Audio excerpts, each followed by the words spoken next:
வணக்கம். ரத்னசாஸ்திர ஜோதிடர் ஜோதிட முரசு மிதுனம் செல்வம் பேசுகிறேன். அமாவாசை யோகம். அமாவாசை என்பது அனைவருக்கும் தெரியும்.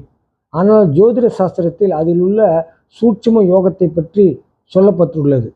சூரியன் இருக்கும் ராசியில் சந்திரன் வந்து ஒன்று சேரும் திதி அமாவாசை திதியாகும். சூரியன் ஆத்மகாரகன், பிதுர்காரகன், அதாவது நம்முடைய இந்த பிறவியின் ஆத்மாவோடு சம்பந்தப்பட்டவன், மேலும் தந்தையை குறிப்பவன்.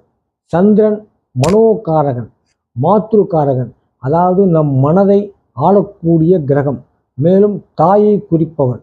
இந்த இரண்டு கிரகங்களும் ஒரே ராசியில் இருக்கும்போது பிறந்தவர்கள் அமாவாசை யோகத்தில் பிறந்தவர்களாவார்கள். இந்த அமாவாசை யோகத்தை பற்றி பலர் பலவிதமாக பல கோணங்களில் கருத்துக்கள் சொல்வதை பார்க்க முடிகிறது.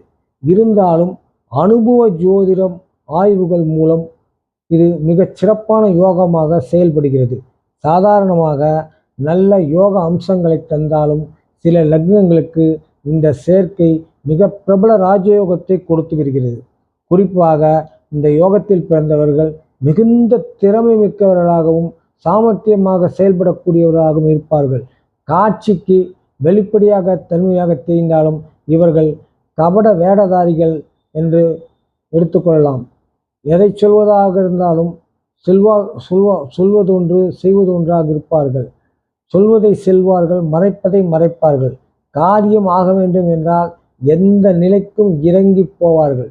இவர்கள் எந்த துறையில் இருந்தாலும் அந்த துறையில் முன்னணியில் இருப்பார்கள்.